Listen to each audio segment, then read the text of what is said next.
नमस्कार दोस्तों, स्वागत है आपका सेल्फ स्टडी पॉइंट के प्लेटफॉर्म पर। हमारी एनसीईआरटी की सीरीज चल रही थी, जिसके तहत क्लास 7th का चैप्टर नंबर 1 हम लेक्चर 1 ले चुके थे। आज हमारा दूसरा लेक्चर है। चैप्टर का नाम था भारत की भौगोलिक विविधता, अर्थात geographical diversity of India.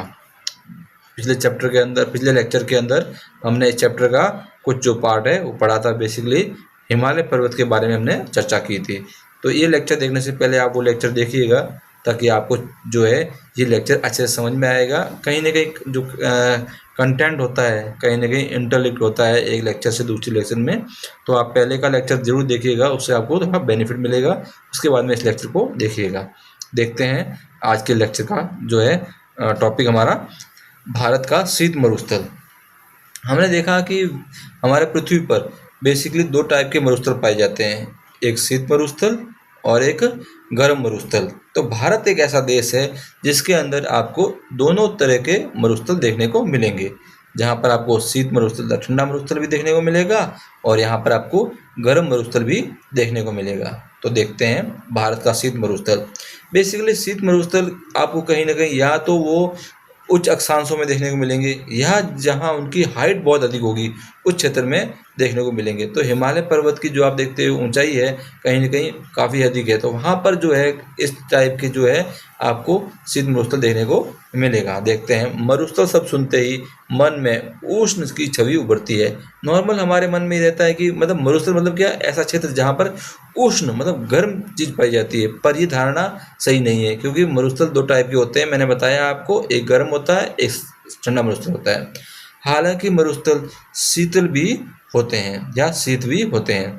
Bharat में भी ऐसा ही एक शीत मरुस्थल है। लद्दाख एक शीत मरुस्थल है। बहुत इंपॉर्टेंट है, आपको पूछ सकता है एग्जाम के अंदर कि भारत के अंदर कौन सा शीत मरुस्थल है, ठंडा मरुस्थल है। तो लद्दाख भारत में एक शीत मरुस्थल है, जहाँ सर्दियों में तापमान -30 डिग्री से भी नीचे चला जाता है। अब सोचिए, नॉर्मल टेम्परेचर हम देखते हैं कि यदि 0 डिग्री पहुंच जाता है तो भी हमें रहने में बड़ी असुविधा होती है। तो इस क्षेत्र के अंदर टेम्परेचर जो है -30 तक चला जाता है जो है गर्मियों में। तो बहुत विकट स्थिति हो जाती है, बहुत अधिक सर्दी पड़ती है और जनजीवन के लिए रहना वहाँ बहुत कठिन है, बहुत विरल स्थितियाँ हैं। तो यहाँ पर जो सर्दी का तापमान है वो -30 डिग्री तक चला जाता है। यहाँ बहुत कम वर्षा होती है। आप ये भी ध्यान रखना है, जो भी मरुस्थल होगा, चाहे वो ठंडा मरुस्थल हो या गर्म हो, वहाँ मरुस्थल उस क्षेत्र के अंदर वर्षा बहुत कम होती है। ये मरुस्थल की सबसे बड़ी विशेषता होती है कि वहाँ पर क्या पाया जाता है, वर्षा बहुत कम पाई जाती है। और यहाँ पर भूमि जो है उबड़ खाबड़ है, जिसमें चट्टानी क्षेत्र, गहरी घाटियाँ, पेंगोंग त्सो लेक, ये बहुत इंपॉर्टेंट है। पेंगोंग त्सो लेक है जो यहाँ पर पाई जाती है। बहुत बार एग्जाम पूछा जाता है कि लद्दाख का मरुस्थल है, वहाँ पर कौन किस टाइप की लेक पाई जाती है। तो पेंगोंग त्सो लेक जो है यहाँ पर देखने को मिलती है। यहाँ की भूमि चंद्रमा की सतह जैसी दिखाई देती है, अर्थात आप चंद्रमा की सतह को देखोगे उस प्रकार की भूमि जो है कहीं ना कहीं आपको लद्दाख में भी देखने को मिलती है। इसीलिए कहीं ना कहीं इसके कारण यहाँ इस भूमि को हम चंद्रभूमि के नाम से जानते हैं या चंद्रभूमि कहा जाता है। मतलब जिस प्रकार चंद्रमा पर आपको भूमि दिखाई जाती है उबड़ खाबड़, आप देखते हो चंद्रमा की जो आप जो परछाई देखते हो वहाँ पर आपको कुछ स्थलाकृतियाँ दिखाई जाती है, आकृति दिखाई जाती है। उसी प्रकार की आकृति आपको कहीं ना कहीं लद्दाख के क्षेत्र में देखने को मिलती है। इसीलिए कहीं ना कहीं हम उसे चंद्रभूमि कहते हैं। भूगोल शास्त्री इस भूभाग के निर्माण की व्याख्या इस तथ्य से करते हैं, जैसा हमने पहले पढ़ा कि जब भारतीय भूभाग यूरेशिया से टकराया तो पहाड़ मुड़ गए। मतलब कुल मिला के जब प्लेटों में टकराव हुआ था और टकराव होने के कारण बीच का जो भाग था, जिसको हम कहीं ना कहीं टैथिस भूसागर के नाम से जानते हैं, वो कहीं ना कहीं मुड़ गए थे। तो उसी के संदर्भ में ये चीज़ें आपको कहीं स्पष्ट कर रही है। जैसा हमने पहले पढ़ा, जब भारतीय भूभाग यूरेशिया से टकराया तो पहाड़ मुड़ गए थे। ये मुड़ा हुआ भाग जो है कभी एक महासागर का हिस्सा था, इसीलिए इस क्षेत्र की चट्टानें मुख्य रूप से रेत और चिकनी मिट्टी से बनी हुई है। मतलब महासागर कौन सा है, टैथिस महासागर है।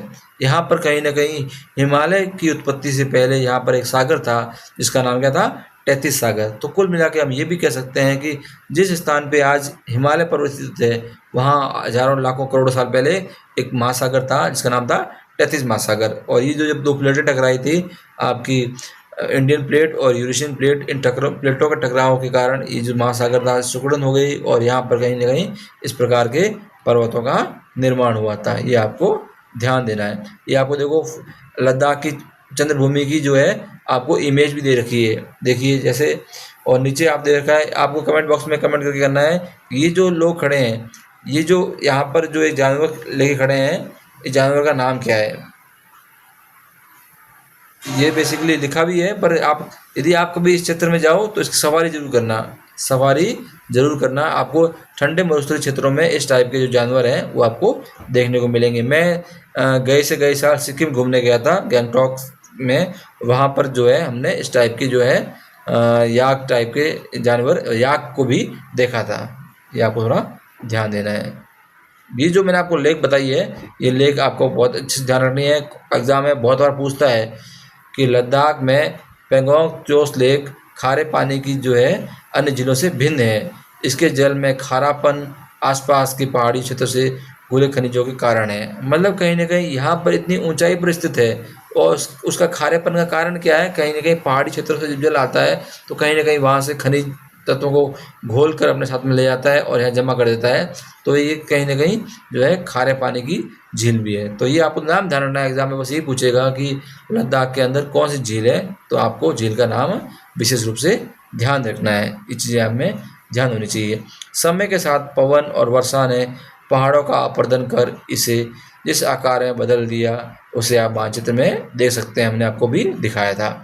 कठिन परिस्थितियों के होते हुए भी लद्दाख में हिम तेंदुआ, आइबेक्स, तिब्बती मृग जैसे अद्वितीय वन्य जीवों का घर रहा है। मतलब कुल मिला के यहाँ पर इतनी विकट स्थिति है, विकट स्थिति के होने के बाद भी यहाँ पर आपको बहुत सारे जानवर देखने को मिलेंगे। विशेष रूप से हिम तेंदुआ जो कहीं ना कहीं हिम बर्फ के अंदर रहता है, और आपको बिल्कुल यहाँ पे आइबेक्स, तिब्बती मृग है, इस टाइप के जानवर देखने को मिलेंगे। साथ में ही आप देखोगे यहाँ पर जो लोग हैं बहुत सादा जीवन जीते हैं। मैक्सिमम जो लोग हैं यहाँ पर कहीं ना कहीं बौद्ध धर्म को फॉलो करने वाले हैं। तो ये भी आपको ध्यान रखना है। कभी एग्जाम में पूछ भी सकता है कि लद्दाख के अंदर किस धर्म के जो है किस धर्म को पालन करने वाले लोग अधिक रहते हैं, तो कहीं ना कहीं बौद्धिस्ट रहते हैं। इसीलिए यहाँ पर आपको खूब सारे बौद्ध मठ मिलेंगे और वहाँ पर वहाँ के लोगों के द्वारा 2 त्यौहार मनाए जाते हैं। ये भी बहुत एग्जाम पूछता है कि तिब्बत के जो लोग हैं वो 2 विशेष रूप से त्यौहार मनाते हैं, वो त्योहारों का नाम क्या है। तो लोसर और हेमिस यहाँ का जो है रंग बिरंगे त्यौहार है, बहुत फेमस त्यौहार है। ये इन त्योहारों को देखने के लिए बाहर से भी लोग आते हैं, दूसरे क्षेत्रों से इन त्योहारों को देखने के लिए लोग यहाँ आते हैं। तो हेमिस और जो है लोसर यहाँ का फेमस त्यौहार है। ये मोस्ट इम्पॉर्टेंट है, आपको विशेष रूप से इसको ध्यान रखना है, ठीक है ना चीज़ें। तो ये चीज़ें हमने कहीं ना कहीं देखी है। अगला जो भाग है हम देखेंगे वो है गंगा का मैदान। जो गंगा का मैदान है ये वो मैदान है जहाँ पर भारत में सबसे अधिक जो जनसंख्या निवास करती है और सबसे उपजाऊ मैदान है। इसी मैदान में भारत की अधिकांश जनसंख्या, अधिकांश खाद्यान्न का उत्पादन होता है। तो गंगा के मैदान को हम अच्छे से पढ़ेंगे और इस कंसेप्ट को समझना है कि इस क्षेत्र के अंदर अधिक जनसंख्या क्यों रह रही है, क्या रीज़न है कि इस क्षेत्र के अंदर जनसंख्या घनत्व तो बहुत अधिक है। इसके कारणों को भी हम कहीं ना कहीं जब पढ़ेंगे तो आपके दिमाग में ये कंसेप्ट भी क्लियर होगा कि इस क्षेत्र में इतनी अधिक जनसंख्या रहने का कारण ये है। जैसा कि हम हिमालय से दक्षिण की ओर बढ़ते हैं, गंगा के विशाल और उपजाऊ मैदान में पहुंचते हैं। यह मैदान भारत के इतिहास और सभ्यता का एक महत्वपूर्ण भाग रहे हैं। इन मैदानों को हिमालय से निकलने वाली विशाल नदियों ने पोषित करती है और इस क्षेत्र के लिए जल एक महत्वपूर्ण जीवन रेखा है। मतलब हमने कहा है कि यहाँ पर जो नदियाँ प्रवाहित होती है, गंगा, ब्रह्मपुत्र, सिंधु या उनकी सहायक नदियाँ, ये सभी कहीं ना कहीं हिमालय से उद्गम होता है या हिमालय ही इसके जल का मुख्य स्रोत है। तो और ये जो जल के स्रोत हैं, तो यहाँ के जो लोग हैं उनके जीवन को बहुत अधिक प्रभावित करते हैं और इनके लोगों की जीवन की रेखा है। क्योंकि यहाँ के जो लोग हैं उनका अधिकांश कार्य कहीं ना कहीं कृषि पर निर्भर है। तो कृषि के लिए कहीं ना कहीं आप देखते हो जल की जरूरत होती है और इन नदियों से वहाँ पर बड़ी मात्रा में जल उनको उपलब्ध होता है। ये चीज़ें आपको थोड़ा ध्यान रखना है। सिंधु, गंगा और ब्रह्मपुत्र नदी प्रणालियों अपनी सहायक नदियों के व्यापक जाल से इस क्षेत्र को जो है बहुत अधिक जो है उपजाऊ बनाती है और यहाँ पर इस क्षेत्र की मिट्टियों को खनिजों से समृद्ध करती है, जिससे ये क्षेत्र अत्यधिक उपजाऊ और कृषि के लिए आदर्श बन जाती है। मतलब नदियाँ जब प्रवाहित होती है तो अपने साथ बहुत सारे जो है खनिज लेके आती है, मिट्टी को उपजाऊ बनाती है और मिट्टी को उपजाऊ बनाती है। जैसे आप देखते हो जहाँ पर नदियाँ हर साल आती है वो अपने साथ जलोढ़ मृदा का निर्माण करती है और सबसे अधिक जो उपजाऊ मृदा होती है वो जलोढ़ मृदा ही होती है। तो कहीं ना कहीं इस क्षेत्र के अंदर विशाल मात्रा में जलोढ़ मृदा पाई जाती है जो कि नदियों के द्वारा लाई जाती है। ये आपको ध्यान रखना है। देखते हैं वापस क्या बोला है। सिंधु, गंगा और ब्रह्मपुत्र नदी प्रणालियाँ अपने सहायक नदी के व्यापक जाल से इस क्षेत्र की मिट्टी को खनिजों से समृद्ध करती है, जिससे ये क्षेत्र अत्यधिक उपजाऊ और कृषि के लिए आदर्श बन जाता है। मतलब आपको ध्यान रखना है, एक ये भी ध्यान रखना है, कमेंट करके मुझे बताना है कि विश्व की अधिकांश सभ्यताएं जो है नदियों के ऊपर पनपी थी, उनका उद्गम नदियों पे हुआ था। तो आपको कौन कौन सी जो सभ्यता है उनके बारे में जानकारी है वो मुझे आप कमेंट बॉक्स में कमेंट करके बताइएगा कि सर इस नदी के किनारे ये सभ्यता उद्गम हुआ था या इस सभ्यता का जो है उद्गम इस नदी के तट पर हुआ था। ये आपको मुझे कमेंट बॉक्स में कमेंट करके बताना है, ठीक है ना। नदियाँ अपने साथ अनेक खनिज लाती है जो मिट्टी को उपजाऊ करती है, जिससे प्रचुर मात्रा में कृषि संभव होती है। नदियाँ जल विद्युत उत्पादन का भी एक स्रोत है। भारत की जनसंख्या का एक बड़ा भाग इन मैदान क्षेत्रों में रहता है। एक तो मैंने आपको बताया था कल भी कि जिस क्षेत्र में बड़ी मात्रा में नदियाँ किसी ऊपरी भाग से मतलब ऊंचाई से गिरती है तो वहाँ पर कहीं ना कहीं हाइड्रो इलेक्ट्रिसिटी अर्थात जल विद्युत को उत्पन्न किया जाता है।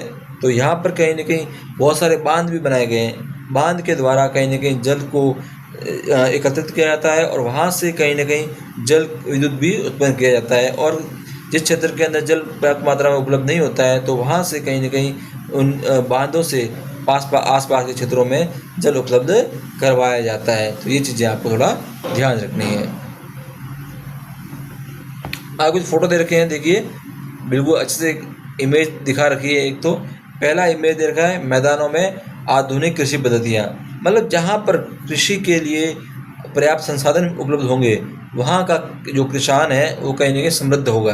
आप देखते हैं भारत के अधिकांश जो किसान जो है, जैसे आप उत्तरी क्षेत्र में देखोगे पंजाब, हरियाणा और पश्चिम उत्तर प्रदेश, यहाँ के किसान बहुत समृद्ध है क्योंकि यहाँ पर क्या है पर्याप्त मात्रा में जल उपलब्ध है और उपजाऊ जलोढ़ मृदा है। तो बड़े मात्रा पर यहाँ पर कृषि का उत्पादन होता है। धान, चावल, गेहूँ सभी का बड़े मात्रा में उत्पादन होता है।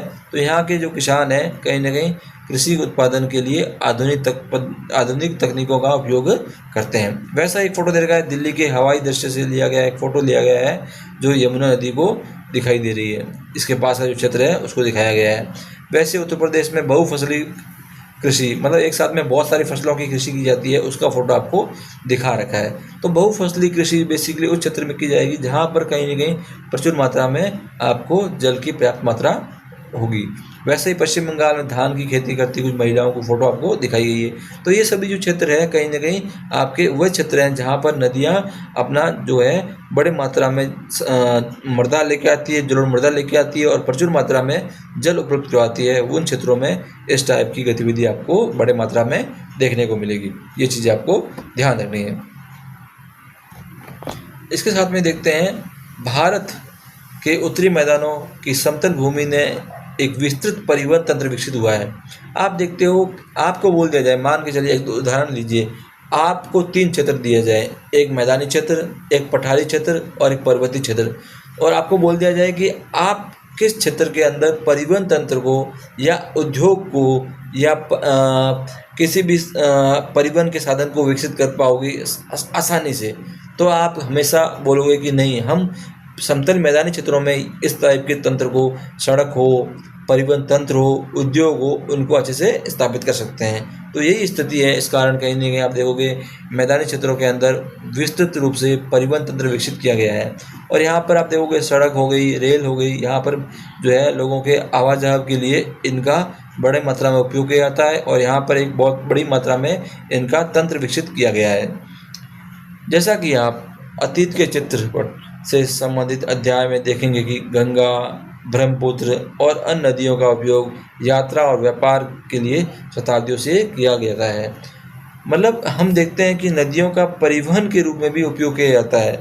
मतलब एक स्थान से दूसरे स्थान पर आप माल को ले जाना लाना और व्यापार के लिए भी नदियों का जो है जल तंत्र के रूप में प्रयोग किया जाता है। क्योंकि आप देखते हो कि जो सबसे अधिक सस्ता और सुलभ जो आपका परिवहन तंत्र होता है, जिसमें आपको न्यूनतम लागत होती है, वो कहीं ना कहीं आपका क्या होता है, जल तंत्र होता है। जल परिवहन के द्वारा आप जो है बहुत सस्ती मात्रा में बहुत सस्ते दाम पर व्यापार या वस्तुओं को एक स्थान से दूसरे स्थान लेके जा सकते हैं। तो इसीलिए कहीं ना कहीं जिन क्षेत्रों के अंदर पर्याप्त मात्रा में जो है इस टाइप के नदी के स्रोत हैं, वहाँ पर परिवहन की भी सुविधा जो है जल के द्वारा की जाती है। तो ये चीज़ें आपको ध्यान देना है,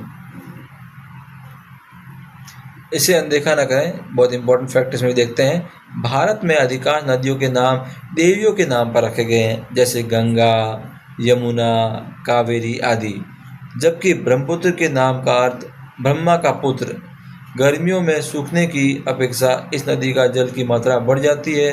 मतलब कहीं ना कहीं आप देखते हो, वैसे गर्मियों में क्या होना चाहिए, बेसिकली गर्मी अधिक होती है तो उस समय नदियों का पानी कम हो जाना चाहिए, पर यहाँ स्थिति विपरीत होती है। गर्मियों के समय बर्फ़ पिघलती है, बर्फ़ पिघलने से कहीं ना कहीं इन नदियों में जल की मात्रा है वो बढ़ जाती है, इनका लेवल जो है जल का बढ़ जाता है। ये आपको ध्यान देना है। ये कुछ फ़ोटो दे रखा है गंगा के मैदान का, जो है उपग्रह से सैटेलाइट से लिया गया फ़ोटो है, ये भी आपको थोड़ा ध्यान देना है। नीचे एक इम्पॉर्टेंट फैक्ट है, एक बांधवगढ़ जो है टाइगर प्रोजेक्ट या नेशनल प्रोजेक्ट जो है नेशनल पार्क है, ये आपको ध्यान रखना है। तो बांधवगढ़ नेशनल जो पार्क है कहाँ पे है, ये आपका मध्य प्रदेश में है। बहुत बार एग्जाम में क्वेश्चन पूछा जाता है कि बांधवगढ़ नेशनल पार्क कौन से राज्य के अंदर है, तो बांधवगढ़ नेशनल पार्क जो है मध्य प्रदेश में स्थित है। बाघ जो विलुप्त के कगार पर है, बाघ परियोजना प्रोजेक्ट टाइगर के तहत इनको कहीं ना कहीं पुनर्वास की सुविधा भी दी जा रही है। तो आपको बस यही ध्यान रखना है कि बांधवगढ़ जो है नेशनल पार्क जो है आपका मध्य प्रदेश में स्थित है, ये आपको ध्यान देना है। वैसे कुछ इमेज और दे रखी है, नीचे देखिए आप, मोर मोरनी, और ये कहीं ना कहीं मतलब कुल मिला के इस इमेज के माध्यम से हम इस क्षेत्र के अंदर विशेष रूप से आपके मैदानी क्षेत्रों के अंदर लोगों के द्वारा किस प्रकार से वहाँ पर अपने आजीविका या सिस्टम को चलाया जाता है, किस प्रकार से लोगों का रहन सहन है, किस प्रकार से वहाँ की संस्कृति है, उसको कहीं ना कहीं दिखाया गया है। तो चित्रों के माध्यम से बहुत व्यवस्थित तरीके से आपको ये चीज़ें दिखाई गई है, इसको समझने में आपको काफ़ी मदद मिलेगी।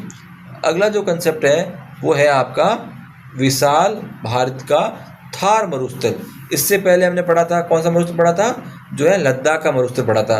तो लद्दाख का जो मरुस्थल है वो बेसिकली आपका ठंडा मरुस्थल था। वैसे ही हम दूसरा जो मरुस्थल पढ़ रहे हैं वो आपका भारत का विशाल थार का मरुस्थल है, जो कहीं ना कहीं गर्म मरुस्थल है। ये गर्म मरुस्थल है और ये ऐसा मरुस्थल है विश्व का जहाँ पर सबसे अधिक जनसंख्या घनत्व पाया जाता है, अर्थात अधिकांश लोग इस क्षेत्र के अंदर, इस मरुस्थल के अंदर निवास भी करते हैं। जो वरना हम ऐसे सोचते हैं कि मरुस्थल है मतलब जनविहीन है, पर यहाँ पर ऐसा नहीं है। यहाँ पर अच्छी मात्रा में जनसंख्या घनत्व पाया जाता है। और अब पिछले कुछ वर्षों की तुलना करें तो अभी वर्तमान में यहाँ पर जनसंख्या घनत्व और काफ़ी गति से बढ़ रहा है। तो ये ऐसा मरुस्थल है जहाँ पर बहुत अधिक मात्रा में जो है जनजीवन रहता है। ठीक है ना, देखते हैं। अगर हम भारत के मानचित्र पर पश्चिम की ओर बढ़ें तो आपको एक पीलापन लिए क्षेत्र दिखाई देगा। पीलापन मतलब क्योंकि यहाँ पर जो मृदा है, बालू है, वो पीले रंग की है, तो इसलिए कहीं ना कहीं इसको आप पीलापन दिखाता हुआ आपको मानचित्र में दिखाया गया है। यह क्षेत्र थार मरुस्थल है, बहुत इंपॉर्टेंट है। एक तो आपको ध्यान रखना है कि थार का मरुस्थल आपको कमेंट बॉक्स में कमेंट करके बताना है कि भारत के कौन कौन से राज्यों में स्थित है। आपको क्या कमेंट करना है, भारत में थार का मरुस्थल का विस्तार कौन कौन से राज्यों के अंदर है, ये आपको कमेंट करना है। दूसरा कमेंट करना है थार का विस्तार भारत के अलावा और किस देश के अंदर है। ये दो चीज़ आपको कमेंट करके बतानी है। सुनहरी रेत के टीलों का एक विशाल विस्तार, ऊबड़ खाबड़ क्षेत्र और व्यापक खुला आसमान। देखिए कितना शानदार फोटो दे रखा है। एक व्यक्ति जो है कहीं जा रहा है, दूर दूर तक आप देखोगे कोई वनस्पति नहीं है, बिल्कुल एक सूना और जनविहीन क्षेत्र है जहाँ पर आपको एक फ़ोटो दिखाया गया है।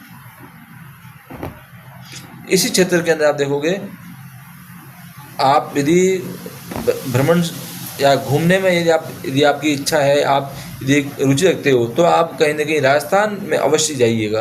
राजस्थान वो क्षेत्र है जहाँ आपको हर क्षेत्र में कहीं न कहीं ऐतिहासिक चीज़ें देखने को मिलेगी।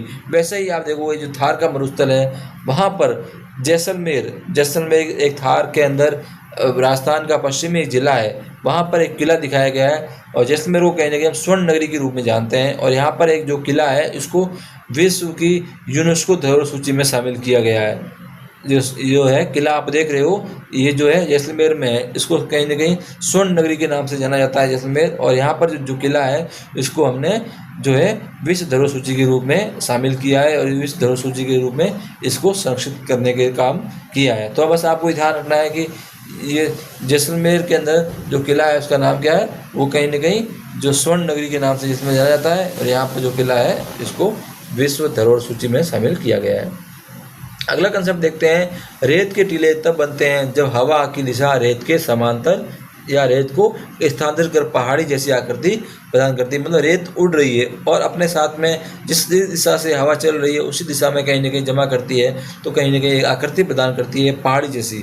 तो मतलब कुल मिला के रेत का एक स्थान से दूसरे स्थान पर स्थानांतरण हवा के द्वारा होता है। किसके द्वारा होता है? हवा के द्वारा एक स्थान से दूसरे स्थान पर होता है। कभी कभी ये टीले 150 मीटर तक ऊंचे हो जाते हैं। मतलब ये जो रेत के टीले हैं, हवा के द्वारा इन बालू को एक स्थान से दूसरे स्थान पर जमा की जाती है, तो इनकी ऊंचाई 150 मीटर तक हो सकती है, ये आपको बताया गया है। थार मरुस्थल एक विशाल शुष्क क्षेत्र है। इसका अधिकांश भाग भारत में स्थित है। राजस्थान, गुजरात, पंजाब, हरियाणा राज्यों में फैला हुआ है। तो ये कौन कौन से राज्य में है? गुजरात से स्टार्ट होता है, राजस्थान होते हुए, पंजाब होते हुए, हरियाणा में ये इसका विस्तार है। यहाँ पर आप देखोगे मरुस्थल के अंदर कठोर परिस्थितियों के कारण यहाँ प्राकृतिक अवरोध के रूप में भी ये कार्य करता है और जो मानव और पशु आवागमन को बाधित करता है। मतलब कहीं ना कहीं यहाँ पर इस प्रकार की कठोर परिस्थितियाँ हैं जो मनुष्य और जीव जंतुओं के लिए कठोर वातावरण का निर्माण करती है, जो मानव और पशु आवागमन को बाधित भी करती है। क्योंकि यहाँ दिन के समय अत्यधिक बढ़ती है, तापमान रहता है, और रात के समय अत्यधिक ठंड रहती है और जल की उपलब्धता का अभाव है। बहुत अच्छी विशेषता है इस मरुस्थल की। जो शीत मरुस्थल होते हैं उसकी तुलना में गर्म मरुस्थल में कुछ अलग विशेषताएं पाई जाती है। गर्म मरुस्थल में क्या होता है, दिन के अंदर तो क्या होता है, बहुत अधिक गर्मी पड़ती है, पर रात के समय मौसम जो है बड़ा सुहाना हो जाता है, टेम्परेचर में जो है बहुत कमी हो जाती है। तो ये आपको ध्यान रखना है। गर्म मरुस्थल जो है ऐसे मरुस्थल होते हैं जहाँ पर तापमान के अंदर बहुत अधिक विविधता पाई जाती है। दिन के अंदर बहुत अधिक गर्मी होती है, रात में तापमान बहुत कम या बहुत ठंडा हो जाता है मौसम। और पर यहाँ पर जल की जो उपलब्धता है उसका दोनों क्षेत्रों में अभाव पाया जाता है, चाहे वो शीत मरुस्थल हो चाहे वो गर्म मरुस्थल हो। ये चीज़ें आपको ध्यान रखनी है। थार में रहने वाले लोगों ने अपने जीवन शैली को उस स्थान और वहाँ की परिस्थितियों के अनुरूप ढाल दिया है। उनका खान पान, वेशभूषा, जीवन शैली इन कठोर परिस्थितियों के अनुकूल है। ये तो स्वाभाविक है, जिस प्रकार मनुष्य जहाँ रहता है वो अपने आप को उस एनवायरनमेंट के अनुसार ढाल लेता है। यही स्थिति राजस्थान के अंदर भी वहाँ के जो लोग हैं वो अपने आप को उस परिस्थिति के अनुसार ढाल देते हैं, चाहे उनका खान पान हो, उनकी रहने की शैली हो, वो किसी भी प्रकार से हो, वो कहीं ना कहीं अपने आप को वहाँ के वातावरण के अनुरूप अपने आप को उन्होंने संयोज लिया है। एक ये फोटो दे रखा है, बहुत फेमस है, एग्ज़ाम में बहुत बार पूछते हैं एग्ज़ाम के अंदर कि है जो है राजस्थान के अंदर जो मरुस्थल है उसके अंदर एक मेला भरता है। उस मेले का नाम क्या है? तो मेले का नाम है जो है पुष्कर का मेला। कौन सा मेला है? पुष्कर का मेला है, जो कि आपके राजस्थान के अजमेर में भरता है। ये आपको ध्यान देना है, इस चीज़ आपको थोड़ा ध्यान रखना है। नीचे कुछ फ़ोटो भी दे रखे हैं, देखिए कुछ महिलाएं जो है पानी लेके जा रही है इस बर्तन में। ये कहीं ना कहीं राजस्थान के अंदर पानी का जो है काफ़ी विकट समस्या रहती है, लोगों को पानी बहुत दूर से लेके आना पड़ता है। तो इस टाइप का जो है जल को संग्रह करने का और जल को एक स्थान से दूसरे स्थान लाने का ये माध्यम रहता है। साइड में आपको टाँका दे रखा है, ये वर्षा के जल को कहीं ना कहीं इसमें संग्रहित किया जाता है। ये आपको दिख रहा है, जो है इसको टाँका कहते हैं। ये वर्षा के जल को क्या करते हैं? संग्रहित करते हैं, और इसी से कहीं ना कहीं साल भर ये अपने जीवन यापन और पशुओं के लिए और स्वयं के लिए कहीं ना कहीं ये जल की जो है एक मुख्य स्रोत होता है। ये तो हमने कहीं ना कहीं जो है एनसीईआरटी के कंटेंट को पढ़ा। अब हमने इस कंटेंट से नोट्स बनाए आपके लिए। जो नोट्स दिख रहे हैं आप मान के चलिएगा जो कंटेंट मैं आपको पढ़ा रहा हूँ वो आपको नोट्स के रूप में दे दिया है साथ में ही। ये दोनों चीज़ें आप कंटिन्यू लेक्चर में पढ़ लोगे ना तो आपको कुछ और पढ़ने की ज़रूरत नहीं है, ये मैं आपको कह सकता हूँ, ठीक है ना। ये कंटेंट जो आपको पढ़ा रहा हूँ ये हमारे बुक के फॉर्मेट में भी है, तो कोई स्टूडेंट चाहता है कि मुझे ये नोट्स मिल जाए, यदि कोई स्टूडेंट्स किसी भी स्टेट गवर्नमेंट की, किसी PCS की तैयारी कर रहा है, UPSC की भी तैयारी कर रहा है, तो उसके लिए भी ये कंटेंट बहुत ज़रूरी है, बहुत महत्वपूर्ण है। और साथ में जो स्कूल के विद्यार्थी हैं उनके लिए तो ये कंटेंट रामबाण सामग्री है। तो देखते हैं नोट्स के जो कंटेंट हमने पढ़ा है उसको नोट्स के रूप में देखते हैं। भारत का शीत मरुस्थल, द कोल्ड डेजर्ट लद्दाख। मरुस्थल केवल गर्म नहीं होते हैं, ये अत्यधिक ठंडे भी हो सकते हैं। जैसे उदाहरण दे रखा है आपका लद्दाख का मरुस्थल, कैसा मरुस्थल है, एक ठंडे मरुस्थल का उदाहरण है। यहाँ पर जो तापमान है, सर्दियों में तापमान जो है -30 डिग्री सेल्सियस तक चला जाता है। सर्दियों में टेम्परेचर कितना आता है, -30 तक। यहाँ पे एक कंसेप्ट दे रखा है चंद्रभूमि, मैंने आपसे चर्चा की थी। चंद्रभूमि क्या होती है, यहाँ की ऊबड़ खाबड़ चट्टानी भूमि चंद्रमा की सतह जैसी दिखाई देती है। भूगर्भ शास्त्रियों के अनुसार यह यूरेशिया से टकराने के दौरान मुड़ा हुआ हिस्सा है जो कभी महासागर का भाग था, इसलिए चट्टानें मुख्य रूप से रेत और चिकनी मिट्टी से बनी हुई है। तो यहाँ पर जो ट्रैथिस सागर था उसमें जो है कहीं ना कहीं इस टाइप की चट्टानें जो है हमें देखने को मिलती थी, और जब ये इस टाइप की जो है गति हुई उसमें कहीं ना कहीं इस प्रकार की आकृति वो लेके। अब देखते हैं जल निकाय, मैंने आपको बताया था यहाँ पर पैंगोंग त्सो लेक है, पैंगोंग त्सो लेक जो है यहाँ पर स्थित है, और ये एक खारे पानी की झील है। ध्यान रखिएगा इसका जल कैसा है, खारा है, ये भी आपको ध्यान रखना है। और आसपास की पहाड़ियों से जब आती है तो अपने साथ में खनिज लेके आती है, इसके कारण कहीं ना कहीं ये यहाँ पर खारा जल जो है मिलता है। जीवन शैली कैसी है यहाँ पे, जीवन बेसिकली यहाँ के लोग जो है मुख्य रूप से जानवरों पर निर्भर है, जैसे दूध के लिए, मांस के लिए और परिवहन के लिए। और यहाँ पर याक हो गया, हिम तेंदुआ हो गया, आइबेक्स, तिब्बती मृग, ये यहाँ पे पाए जाते हैं। और यहाँ पर प्रसिद्ध जो मैंने बताया था आपको 2 त्यौहार मनाते हैं, लोसर और हेमिस, ये त्यौहार आपको ध्यान रखना है विशेष रूप से। और यहाँ पर बौद्ध मठ भी आपको देखने को मिलते हैं। तो ये मैंने जो आपको लद्दाख के शीत मरुस्थल का कंसेप्ट जो NCERT में पढ़ाया था उसको नोट्स के माध्यम से कंप्लीट किया है। अगला जो कंसेप्ट पढ़ा था हमने, गंगा का मैदान पढ़ा था, द इंडियन गैंगेटिक प्लेन्स। निर्माण बेसिकली इस गंगा का या इस मैदान का निर्माण कैसे होता है, तो यहाँ पर सिंधु, गंगा, ब्रह्मपुत्र और उनकी सहायक नदियाँ, अर्थात ये नदियाँ तो प्रभावित हो ही रही है, उसके साथ में जो उनकी सहायक नदियाँ हैं उनके द्वारा जो जलोढ़ निक्षेप अर्थात एलुवियल सॉइल लाई जाती है, मृदा लाई जाती है, उनके निक्षेप से कहीं ना कहीं इन मैदानों का निर्माण हुआ है। बहुत इंपॉर्टेंट है, आपसे एग्जाम पूछ सकता है कि इन मैदानों का निर्माण कैसे हुआ, तो गंगा, ब्रह्मपुत्र और सिंधु उनकी सहायक नदियों के द्वारा जो जलोढ़ मृदा लाई गई और उनके जमाव से इस मैदान का निर्माण हुआ। नदियों के नाम बेसिकली भारत में अधिकांश नदियों के नाम हमने पढ़ा देवियों के नाम से हैं, जैसे गंगा, यमुना, कावेरी। पर एक नदी है जो ब्रह्मपुत्र नदी है, वो कहीं ना कहीं उनके पुत्र अर्थात ब्रह्मा के पुत्र के नाम पर इसका नाम है। ये भी फैक्ट इंपॉर्टेंट फैक्ट है कि एग्जाम पूछ सकता है। आर्थिक महत्व, ये क्षेत्र खनिजों और अत्यधिक उपजाऊ मिट्टी से समृद्ध है जो इसे कृषि और सघन जनसंख्या के लिए आदर्श बनाता है। मतलब यहाँ पर इतनी अधिक जो मृदा उपजाऊ है जिसके कारण कहीं ना कहीं यहाँ पर बहुत अधिक मात्रा में कृषि की जाती है, जनसंख्या भी अधिक मात्रा में पाई जाती है, और यहाँ पर जो है परिवहन तंत्र, सड़क हो या रेल हो, इसका एक अच्छा जाल बिछा हुआ है, ये भी आपको ध्यान रखना है। इसके साथ में मैंने आपसे चर्चा की थी कि यहाँ पर जो है नेशनल पार्क है, बांधवगढ़ नेशनल पार्क है, जो कि उत्तरी मैदानों में यहाँ जो है बाघ और भारतीय घड़ियाल भी जो है कहीं ना कहीं यहाँ पर पाए जाते हैं। कुल मिला के कहने का मतलब है जो घड़ियाल है, जो आप देखोगे एक रिवर है, चंबल रिवर है, उसमें बड़ी मात्रा में पाए जाते हैं। एक इम्पॉर्टेंट फैक्ट भी है, राजस्थान में प्रभावित होने वाली चंबल रिवर, उसके ऊपर उसके अंदर बड़ी मात्रा में घड़ियाल पाए जाते हैं। और बांधवगढ़ का मैंने बताया था आपको, बांधवगढ़ जो कि मध्य प्रदेश में स्थित है, ये भी एक नेशनल पार्क है। वहाँ पर भी क्या है जो है ये बाघ का नेशनल पार्क है, यहाँ पर क्या है बाघ पाए जाते हैं इस नेशनल पार्क के अंदर, ये आपको ध्यान देना है। ये देखिए कुछ फोटो दे रखा है मैंने आपको थार डेजर्ट का। एक तो ये आपको दे रखा है थार डेजर्ट की, यहाँ पर बेसिकली क्या कंडीशन रहती है, क्या स्थिति रहती है, और अलग अलग जो है पानी को इकट्ठा करने का जो मेथड है ये देख रखा है आपको। जल संचय की विधि देखी है, बारिश के पानी को इकट्ठा करते हैं।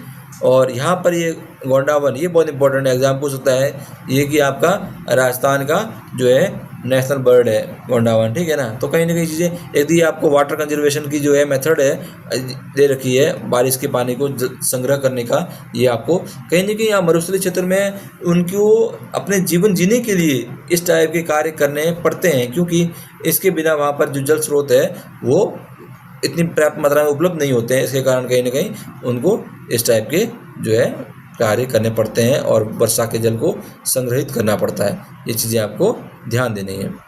इसके साथ में अगला जो कंसेप्ट पढ़ा था हमने, भारत का जो थार का मरुस्थल है, थार का जो मरुस्थल है इसके बारे में चर्चा की थी। ये बेसिकली भारत के अंदर विशेष रूप से राजस्थान, गुजरात, पंजाब, हरियाणा, इन राज्यों के अंदर इसका विस्तार है। बहुत बार एग्जाम में क्वेश्चन पूछते हैं कि भारत के अंदर थार का मरुस्थल है, कौन कौन से राज्यों में इसका विस्तार है। तो आपको बहुत अच्छे से ध्यान रखना है, राजस्थान, गुजरात, पंजाब, हरियाणा, इन राज्यों के अंदर इसका विस्तार है। और बेसिकली भू आकृति कैसी है इनकी, सुनहरी रेत के टीले जो हवा की दिशा से आकार लेते हैं और कभी कभी 150 मीटर तक इनकी हाइट होती है। तो कहीं ना कहीं बेसिकली ये चीज़ें हैं जो हवा के द्वारा इनका निर्माण किया जाता है। हवा जिस दिशा में प्रवाहित होती है वहाँ पर कहीं ना कहीं ये जो है स्थानांतरित होते रहते हैं टीले, ये आपको ध्यान देना है। और इनकी हाइट देखो, कभी किसी स्थान पर इतनी 150 मीटर तक हाइट हो जाती है, ये आपको ध्यान रखना है। अगली विशेषता बहुत इंपॉर्टेंट है कि यहाँ पर जो है दिन के अंदर अत्यधिक तापमान पाया जाता है और रात में क्या पाया जाता है, यहाँ पर अत्यधिक ठंड पाई जाती है और जल की जो है बड़ी मात्रा में यहाँ अभाव पाया जाता है। संस्कृति की दृष्टि से देखते हैं तो यहाँ पर बेसिकली मैंने बताया था आपको, जैसलमेर एक पश्चिमी राजस्थान का एक जिला है और वहाँ पर उसको कहीं ना कहीं स्वर्ण नगरी के नाम से जानते हैं। किसको? जैसलमेर को स्वर्ण नगरी के नाम से जानते हैं, गोल्डन सिटी के नाम से जानते हैं। बहुत बार एग्जाम पूछता है कि राजस्थान का कौन सा नगर है जिसको हम गोल्डन सिटी या स्वर्ण नगरी के नाम से जानते हैं, तो स्वर्ण नगरी के नाम से जैसलमेर को जानते हैं। और यहाँ पर जो आपका किला है उस किले को विश्व की यूनेस्को धरोहर सूची में शामिल किया गया है। ये भी इंपॉर्टेंट फैक्ट है, आपसे पूछता है कभी कभी एग्जाम में। और वैसे ही मैंने बताया था कि पुष्कर जो राजस्थान के अजमेर में स्थित है, यहाँ पर एक फेमस जो है ऊँटों का मेला पड़ता है।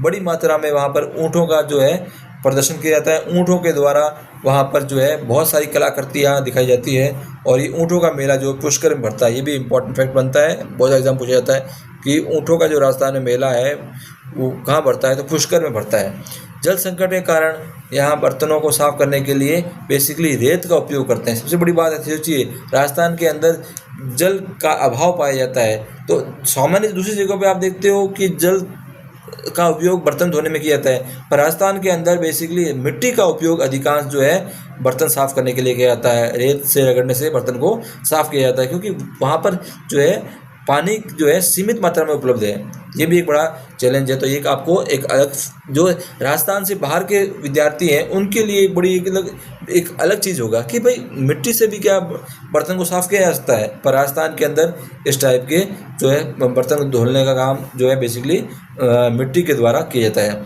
और वहाँ पर वर्षा के जल संग्रह को रेन वाटर हार्वेस्टिंग का जो बेसिकली प्रयोग किया जाता है और बेसिकली वर्षा के पानी को टाँका या कुंड में संग्रहित किया जाता है। ये बहुत इंपॉर्टेंट है। राजस्थान के बाहर के जो स्टूडेंट हैं उनको विशेष रूप से ध्यान देना चाहिए कि राजस्थान के अंदर पानी के संचय को किस प्रकार किया जाता है। तो पानी की संचय जो बेसिकली ये फोटो दे रखा है, जो महिलाएं जा रही है, ये महिलाएं कहीं ना कहीं इस टाँके में से ही पानी को लेके जा रही है और इस टाँके में पानी कहाँ आया है, वर्षा के पानी आया है। वर्षा का जो पानी था उसको संग्रहित किया गया है। एक कुंड बनाया जाता है बड़ा सा और उसके साइड में बड़ा सा मैदान बनाया जाता है। तो बारिश के समय उस मैदान में पानी गिरता है और मैदान से पानी कहीं ना कहीं इस कुंड में गिरता है। इस कुंड को कहीं ना कहीं राजस्थान के अंदर टाँका कहते हैं। क्या कहते हैं? टाँका कहते हैं। ये बहुत अधिक मात्रा में यहाँ पर जल की आपूर्ति करता है। हर घर में आपको ऐसे 4-5 टाँके देखने को मिलेंगे। वर्षा के जल को संग्रहित किया जाता है और वर्ष भर पीने के लिए भी और जो जानवरों के लिए भी इसी पानी का उपयोग किया जाता है। और ये बिल्कुल शुद्ध जल होता है। सबसे बड़ी बात यह है कि यह प्रकृति के द्वारा जो बारिश होती है उसी पानी को इकट्ठा करके इसका उपयोग किया जाता है। तो ये चीज़ें कहीं ना कहीं हमने देखी है। हम जो कंटेंट है आपको पढ़ा रहे हैं, ये एनसीईआरटी का जो चैप्टर है उसको पहले व्याख्या कर रहे हैं और फिर उसके अंदर से जो क्रीम है, कहते हैं ना कि आप जो एनसीईआरटी पढ़ते हो फिर नोट्स बनाते हो, मैंने आपके लिए काम इजी कर दिया है। मैंने एनसीईआरटी पहले अच्छे से पढ़ी, बहुत गहराई से पढ़ी। इस चैप्टर को कम से कम मैंने 10 से 15 बार पढ़ा और फिर उसको मुझे लगा कि इस चैप्टर में से क्योंकि क्या क्या चीज़ इंपॉर्टेंट है जो बच्चों को नोट्स के रूप में देनी चाहिए और बच्चों के फ्यूचर में वो बहुत उपयोगी रहेगी। तो वो कंटेंट मैं आपको साइड में अवेलेबल करा रहा हूँ। इसकी हमारे बुक के फॉर्मेट में भी जो इसका कंटेंट आपको मिल सकता है। हमारा ये सेल्फ स्टडी पॉइंट एप्लीकेशन भी है, यूट्यूब चैनल भी इसी नाम से है और आपका टेलीग्राम चैनल भी इसी नाम से है। और नीचे जो कॉन्टैक्ट नंबर दे रखे हैं उस कॉन्टैक्ट नंबर से आप संपर्क करके भी, यदि आपको ये कंटेंट अच्छा लगता है बुक्स का, जो नोट्स वाला बुक के फॉर्मेट में हमारे पास अवेलेबल है, तो यदि आपको अच्छा लगता है तो आप उसको हमारे एप्लीकेशन से भी बुक सकते हैं और हमें कॉन्टैक्ट करके भी ले सकते हैं। आप मान के चलिए ये कंटेंट आपको जो पढ़ा रहा हूँ, यदि आप एक बार इस कंटेंट को बहुत गहराई से पढ़ लेंगे तो आपको किसी भी प्रकार की एनसीईआरटी में समस्या नहीं आएगी, ये मैं आपको दावे के साथ कह सकता हूँ। तो हमसे जुड़े रहिए, हम ये सीरीज़ कंटिन्यू करवाएंगे और इसी मेथड से आपको पढ़ाएंगे। जब आप इस टाइप से मेथड से पढ़ लोगे तो आपको एनसीईआरटी इतनी अच्छे से समझ में आएगी कि आपको कभी और एनसीईआरटी पढ़ने की ज़रूरत नहीं पड़ेगी। यदि एनसीईआरटी में से कोई क्वेश्चन आएगा तो आप 100% क्वेश्चन को सही करोगे और आपकी समझ विकसित हो जाएगी। आप यदि यूपीएससी की तैयारी करना चाहते हो या किसी पीसीएस की तैयारी करना चाहते हो, उसके लिए भी वीडियो इंपॉर्टेंट है और स्कूली विद्यार्थियों के लिए तो इम्पॉर्टेंट है ही है। तो इसी के साथ में ये हमारा लेक्चर कंप्लीट होता है। नेक्स्ट लेक्चर में हम इसके आगे का कंटेंट पढ़ेंगे। यदि आपको ये वीडियो अच्छा लगता है तो चैनल को लाइक कीजिएगा, सब्सक्राइब कीजिएगा, शेयर कीजिएगा और फिर मिलते हैं नेक्स्ट वीडियो के अंदर। Okay, bye bye.